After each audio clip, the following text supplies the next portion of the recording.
Donc bonjour les gens, donc aujourd'hui vidange Ducato 1,9 litre Turbo D de 2001.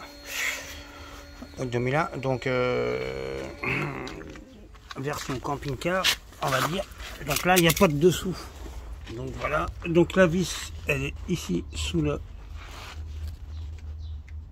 bac à huile. Donc c'est une clé de 21 en vérifiant que la rondelle soit présente.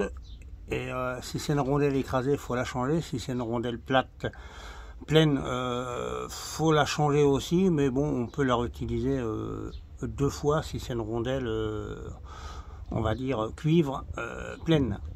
Voilà, donc par contre, les rondelles écrasées, il faut pas les remettre écrasées. Je veux dire, elles sont bombées quand on les met et quand on les serre, elles s'écrasent toutes seules. Donc faut pas les remettre celles-ci.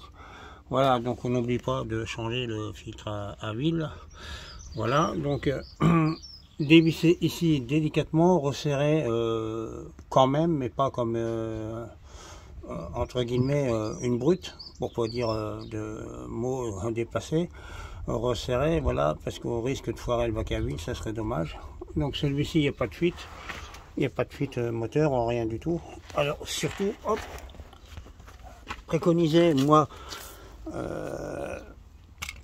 je préconise éventuellement pour les véhicules qui ont déjà de l'âge de mettre, bon je fais un peu de pub à U, hein, la 1040 semi-synthèse et la 530 pour des véhicules qui ont plus de 150 000 km.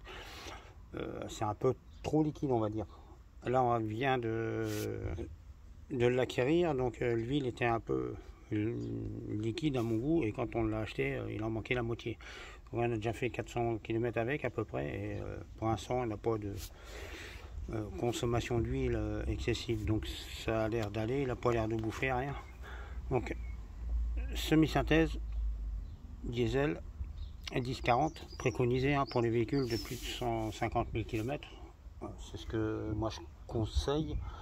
Alors pour la vis de vidange d'huile, moi j'ai de la pâte spéciale Loctite, mettre un petit bout avec un Colson, tremper dedans et juste sur le bord du carter et de la vis pour bloquer l'écrou, éviter que s'il est mal serré il se desserre, vous voyez, ça vous donnera un aperçu. Si ce truc là c'est cassé, que ça tombe plus en face, c'est que l'écrou a bougé. Et dans ces cas là, mystère et boule de gomme. Pour les fils qui sont dénudés, qui pendent dans les véhicules, vous avez ça sur internet. Les fils, des fois il y a des fils, ils sont coupés, on ne sait pas s'il y a du jus dedans ou quoi que ce soit sur n'importe quel véhicule, je vous préconise ça.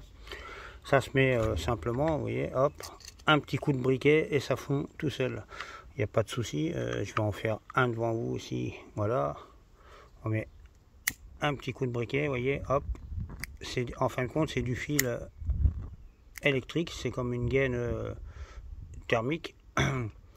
Ça empêche que les bouts de fil qui dépassent électrique touchent quelque part et voilà.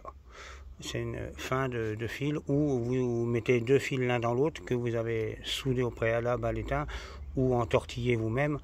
Vous enfilez ça dans le câble avant de le souder bien entendu et un petit coup de briquet, tac, il se sertissent d'un bout et de l'autre. Voilà, hop, ici, comme ça vous voyez, et votre fil il est au milieu. Voilà. Donc là, la vidange Ducato 1,9 litre Turbo D. Voilà.